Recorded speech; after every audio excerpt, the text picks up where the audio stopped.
हरे कृष्णा। आज का हमारा सत्संग श्रीमद् भगवद गीता के चौथे अध्याय का एक श्लोक। भगवान कृष्ण कह रहे हैं, ये यथामा प्रपद्यन्ते तास्तथैव भजाम्यहम्।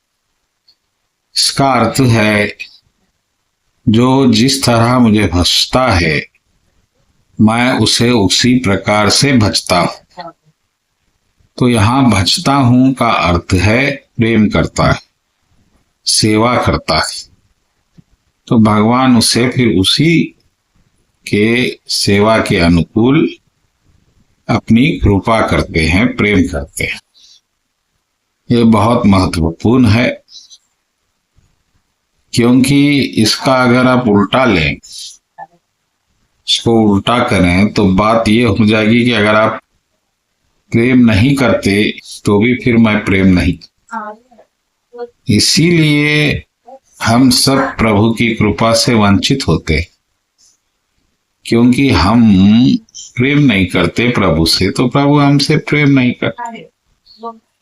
तो प्रभु एक विग्रह है, और वो विग्रह, उसमें जितना आप भाव अपना डालेंगे वो उतना ही आपको प्रेम देगा।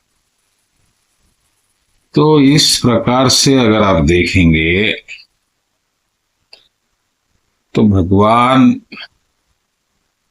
सभी के प्रति समान भाव से इस भौतिक जगत में उदासीन है, यानी न्यूट्रल है, और आपको कर्म का आधार बनाकर वो हट गए। अब अपने कर्म करो और सुख दुख भोगो, लेकिन सुख दुख के ऊपर एक कृपा है जो प्रेम से प्राप्त हो सकती है। तो फिर आपको कर्म का आधार की आवश्यकता नहीं होगी।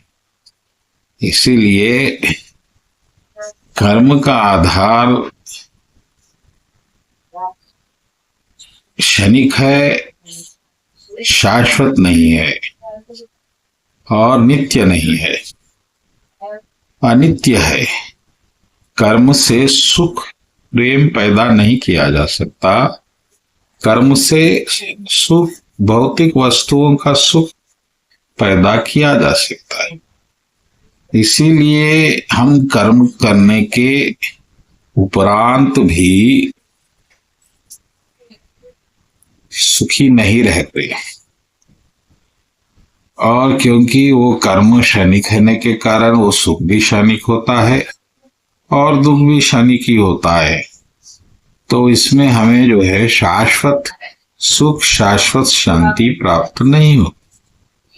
तो आपको करना यह है कि कर्म करते हुए अगर आप प्रभु की उपासना करेंगे तो आपको प्रभु की कृपा भी प्राप्त होगी और कर्म का फल भी प्राप्त होगा।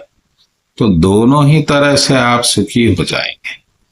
और ऐसा नहीं करने पर केवल कर्म के आधार पर सुख प्राप्त करेंगे तो कर्म के योग्यता अनुसार उतना ही फल देगा, फिर मिट जाएगा।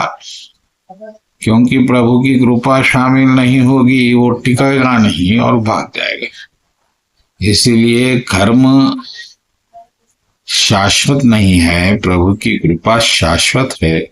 ऐसा जानकर प्रभु से नित्य प्रेम करना चाहिए। उसी प्रेम को भक्ति के माध्यम से प्रदर्शित किया जाता है। तो सुबह शाम प्रभु के साथ भक्ति करते हुए जीवन व्यतीत करना ही भक्ति योग्य है।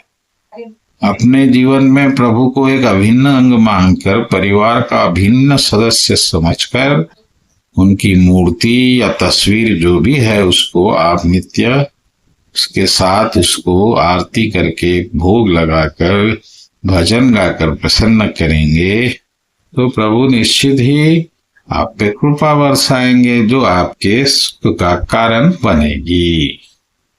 तो यही है श्लोक का महत्व। ये यथा मा प्रपद्यन्ते तास्तथैव भजाम्यहम्। यानी जो जिस प्रकार से मुझे सेवा करेगा मैं उसे उसी प्रकार से भजूंगा। बोलो कृष्ण कन्हैया लाल जी की जय।